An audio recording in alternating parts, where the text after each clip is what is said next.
Hi friends, welcome to my honey stories. నేను మీ Lakshmi. Mister యారగడ్ వీడికి guts ఎక్కువ. 10వ ఎపిసోడ్. సురేంద్ర తండ్రి పరమేశ్వరం, శివరామ తండ్రి ఇద్దరు అన్నదమ్ముల పిల్లలు. కుటుంబ ఆస్తులను పెద్దలిద్దరికీ సమానంగా పంచి ఇచ్చారు. కానీ శివరాం తండ్రి తన వ్యసనాలతో తన వాటా ఆస్తినంతా కరిగించేసి తర్వాత అన్నైన పరమేశ్వరం తనకు తక్కువ వాటా ఇచ్చాడని ఆరోపిస్తూ గొడవకి దిగాడు. ఇక పరమేశ్వరన్ గారు తన కష్టంతో వ్యాపారంలో ఎంతో సంపాదించి మరిన్ని ఆస్తులు కూడబెట్టడం కూడా అతనికి మింగుడు పడలేదు. చివరికి కోర్టు వరకు వెళ్లి కేసులు పెట్టాడు. సురేంద్ర స్వభావం చాలా మెత్తగా ఉండటంతో శివరాం కుటుంబం నుంచి ఎప్పుడో ఒకప్పుడు తమ కుటుంబానికి ప్రమాదం ఏర్పడవచ్చని ముందే ఊహించిన పరమేశ్వరన్ గారు కుటుంబ ఆస్తులపై హక్కు తన వారసుడికే ఉండేలా విల్లు రాశారు. అలా చిన్న చిన్న విభేదాలు పెరిగి పెద్ద గొడవలుగా మారి రెండు కుటుంబాల మధ్య పోడ్చలేని అగాధాన్ని సృష్టించాయి. శివరాం తన తెలివితేటలతో కొత్తగా వ్యాపారం ప్రారంభించి చాలా తక్కువ స్థాయిలోనే మంచి స్థాయికి తీసుకువెళ్ళాడు. ఆ తర్వాత ఇక వెనక్కి తిరిగి చూసుకోలేదు. ఇదే సమయంలో పెళ్లిళ్ల పేరయ్య ద్వారా ఆర్యన్ తల్లి భాను సంబంధం మొదట శివరాంకే వచ్చింది. భాను జమీందారీ కుటుంబానికి చెందిన అమ్మాయి కావటంతో ఫోటో చూసిన వెంటనే ఆమెను ఇష్టపడ్డాడు. అయితే భాను తండ్రి రంగారావు గారికి దూరపు బంధువుల ద్వారా సురేంద్ర కుటుంబం గురించి పూర్తిగా తెలుసు. వారి కుటుంబం సంస్కారం, మంచితనం నచ్చటంతో వాళ్లే స్వయంగా వచ్చి సంబంధం అడిగారు. భానుని చూడగానే శాంతమ్మకు బాగా నచ్చింది. తన కొడుకు సురేంద్రను ఒప్పించి ఆ పెళ్లిని జరిపించింది. ఈ విషయం తెలిసిన శివరాం మనసులోని పగ మరింత పెరిగింది. అలా సురేంద్ర భానుల వివాహం జరిగింది. కాలేజీ రోజుల్లో సురేంద్రకు తన జూనియర్ అయిన భారత్పై ఇష్టం ఉండేది. భారత్ కూడా అతనితో చనువుగానే ఉండేది. కానీ ఆమెకు సురేంద్రపై ఉన్నది ప్రేమ కంటే అతని ఆస్తి, కుటుంబ హోదాపైనే ఎక్కువ ఆసక్తి. ఇంతలో పరమేశ్వరన్ గారి ఆరోగ్యం క్షీణించి మరణించడంతో వ్యాపార బాధ్యతలన్నీ సురేంద్ర భుజాలపై పడ్డాయి. ఆ కారణంగా అతను భారత్కి దూరమయ్యాడు. భారతికి భానుకు దగ్గర బంధువులు. భాను తల్లి, భారతి తల్లి దగ్గర బంధువులు కావడంతో ఇద్దరు చెల్లెళ్ల వరుస అవుతారు.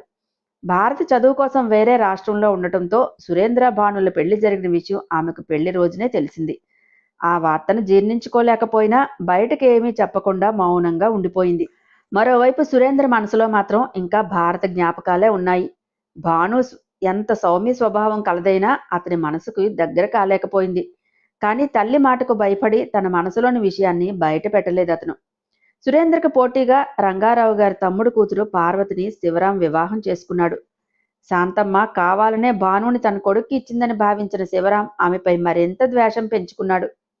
పార్వతి అంటే పెద్దగా ఇష్టం లేకపోయినా ఆమెతో వచ్చిన ఆస్తి కోసం బయటకు మాత్రం సౌమ్యంగా ఉండేవాడు. వాడికి సౌరభ్ పుట్టిన తర్వాత పార్వతికి గుండెలో సమస్య వచ్చింది. ఎక్కువ టెన్షన్ పడితే ప్రాణాపాయం అని డాక్టర్లు చెప్పడంతో తన కోపాన్ని కూడా ఆమె ముందు ఎప్పుడూ బయట పెట్టేవాడు కాదు. శివరాంకు భాను సంబంధం మొదట తనకే వచ్చిందనే విషయం శాంతమ్మకు అస్సలు తెలియదు. పెళ్లి జరిగిన నాటి నుంచే శివరాం సురేంద్రపై మరింత కక్ష పెంచుకున్నాడు. వ్యాపారంలో అడుగడుగునా అడ్డంకులు సృష్టిస్తూ సురేంద్రకు రావాల్సిన ప్రాజెక్టులను తన కంపెనీకి మళ్లించుకునేవాడు. ఆర్యన్ వ్యాపారంలోకి అడుగుపెట్టే వరకు శివరాం బాగానే దూసుకుపోయాడు. కానీ ఆర్యన్ రంగంలోకి దిగిన తర్వాత పరిస్థితి పూర్తిగా మారిపోయింది. తన యాటిట్యూడ్, తెలివితో శివరాం కంపెనీని ఒక్కో అడుగు వెనక్కి నెట్టాడు. అప్పటి నుంచి శివరాం వ్యాపారం క్రమంగా క్షీణించడం మొదలైంది. అదే ఇప్పుడు తండ్రి కొడుకులిద్దరికీ మింగుడు పడటం లేదు. భారతి మళ్ళీ సురేంద్ర జీవితంలోకి ఎలా ప్రవేశించిందో తర్వాత తెలుసుకుందాం. బయటికి చూస్తే అందరూ బంధువులే, కానీ ప్రతి ఒక్కరి స్వార్థం మాత్రం ఎవరి స్వార్థం వారిదే. భోజనాలు ముగిసిన తర్వాత అందరూ తమ తమ గదుల్లోకి వెళ్ళిపోయారు. హారిక మాత్రం తన గదికి వెళ్ళినా మనసుకి ప్రశాంతతగా అనిపించలేదు. ఉదయ్ చెప్పిన విషయాలు గుర్తుకొస్తూనే ఉన్నాయి. భారతి జంగమదేవర్తో అంత అబద్ధం ఎందుకు చెప్పించింది? దాని వెనక ఖచ్చితంగా ఏదో కారణం ఉందని ఆలోచించింది. అంతలోనే మణి గుర్తుకు వచ్చింది. అవును, ఆంటీ ద్వారానే నిజం తెలుసుకోవాలని అనుకున్న వెంటనే కొంత రిలీఫ్గా అనిపించి నిద్రపోయింది. సాయంత్రం టీ టైంకి అందరూ హాల్లో చేరారు. టీ తాగుతూ భారతి, అత్తయ్య, పెదబాబుకి ఈ విషయం తెలిపితే అని ఏదో చెప్పబోతుండగా, ఆర్యనికి ఈ విషయం అస్సలు తెలియకూడదు అంటూ శాంతమ్మ గంభీర స్వరం హాల్లో మార్మోగింది. అదేంటి చిన్నమ్మ, చెప్పకుండా ఎలా ఉంటుంది అని ఆశ్చర్యంగా అడిగింది సుజన. ఇది తెలివో తింగరదో ఏం అర్థం కావడం లేదు అంటూ తల పట్టుకుంది. సుజీ, నాకేం చేయాలో తెలుసు, నువ్వు సైలెంట్గా ఉండు అని భారత వైపు చూసి, రేపు రాత్రికే ఆర్యన్ హారికల శాంతి ముహూర్తం పెట్టమని పంతులు గారితో మాట్లాడతాను. ఎవరూ పెదబాబు దగ్గర నోరు జారద్దు అంటూ ఆర్డర్ వేసింది. మీకేమైనా అయితే పెదబాబు తట్టుకోలేడు అత్తయ్య.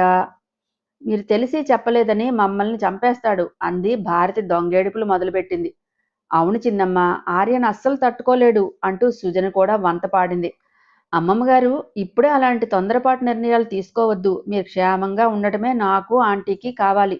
మీరు బలవంతంగా ఒకే గదిలో పెట్టారని నా మీద ఇప్పటికే ద్వేషంతో ఉన్న మీ మనవడి మనసు ఒక్క రాత్రిలో మారిపోతుందా చెప్పండి.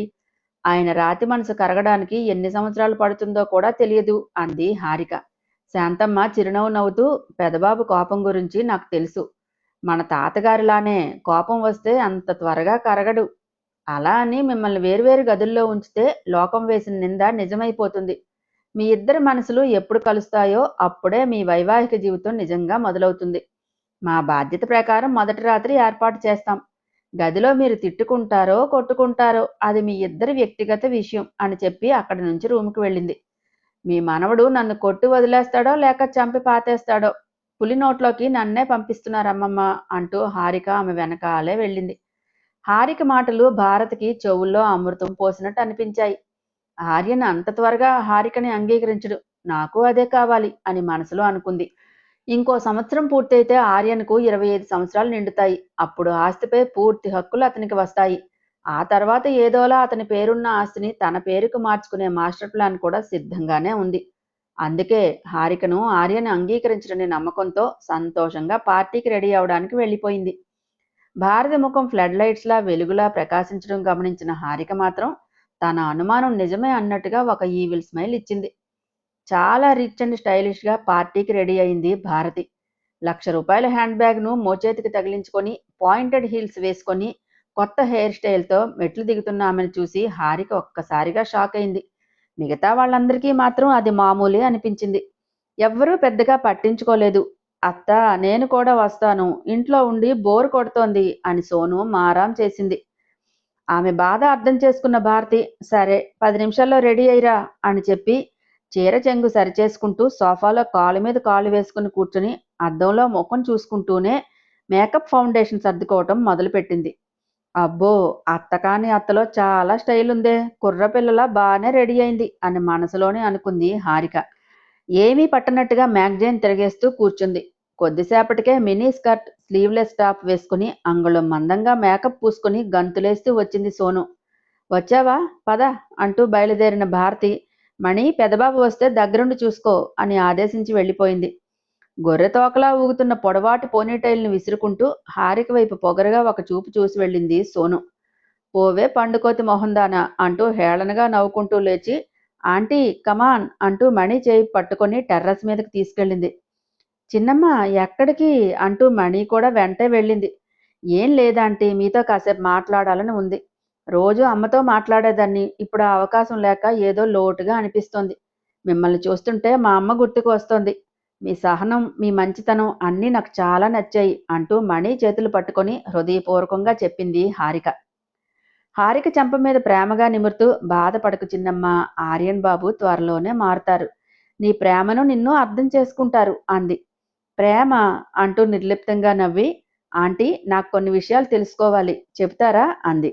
కంగారుగా, నేనేం చెప్పాలి అంది. మీరే చెప్పాలంటీ, ఈ ఇంటి క్షేమం గురించి మీకు చాలా ఆందోళన ఉందని మీ ముఖమే చెప్తోంది. ప్లీజ్ అంటూ వేడుకోలుగా అంది హారిక. ఇప్పుడు నీకు అలాంటి అనుమానం ఎందుకు వచ్చింది అని నేరుగా అడిగింది. ఎందుకంటే నేను నా కళ్ళతో చూశాను. గుడిలో జంగం వేషం వేసుకుని వచ్చిన వ్యక్తి భారతి ఆంటీ మనిషే.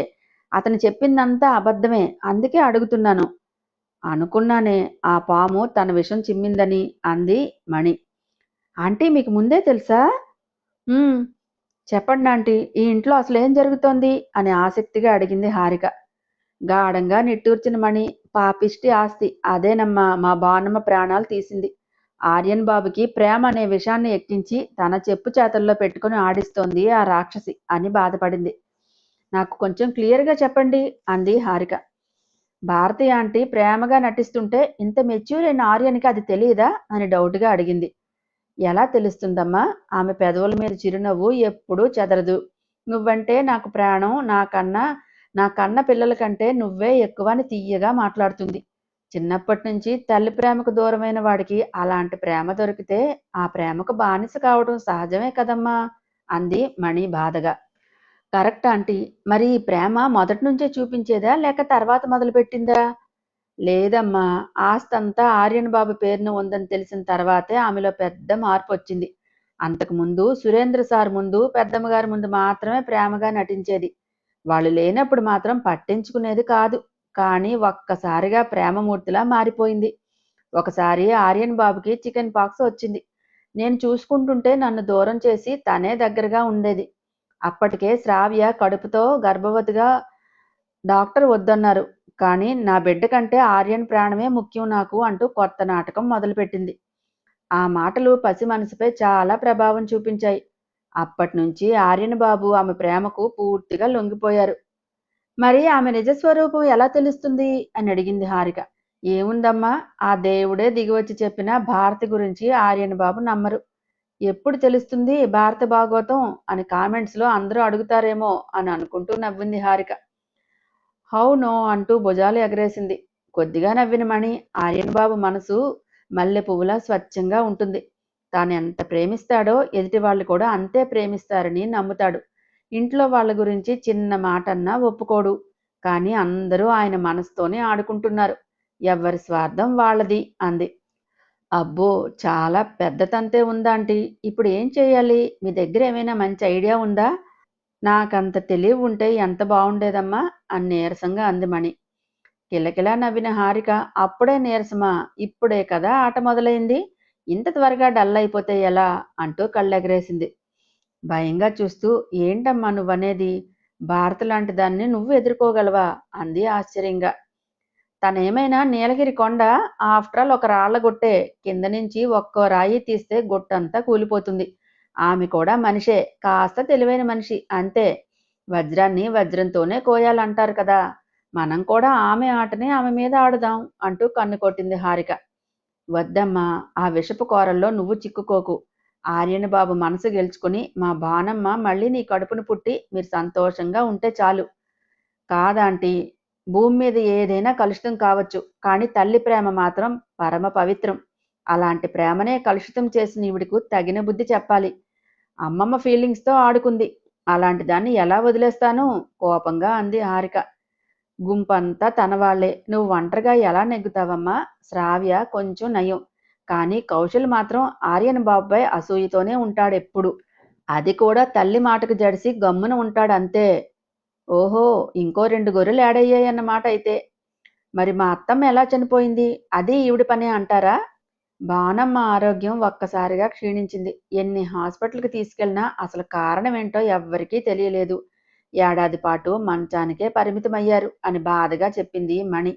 ఇంకా ఏదో అడగబోతున్న హారిక గేటు దగ్గరికి ఆర్యన్ కారు రావడం చూసింది. సార్ వచ్చేశారు, నేను ముందు వెళ్తాను, మీరు కాసేపటి తర్వాత రండి అంటూ గబగబా మెట్లు దిగిపోయింది మణి. హాయ్ ఫ్రెండ్స్, నా ఛానల్ నచ్చితే కనుక లైక్ చేయటం, షేర్ చేయటం, సబ్స్క్రైబ్ చేసుకోవటం మర్చిపోకండి. పక్కనే ఉన్న బెల్ ఐకాన్ని ప్రెస్ చేయండి. నెక్స్ట్ అప్డేట్ కోసం వెయిట్ చేస్తూ ఉండండి.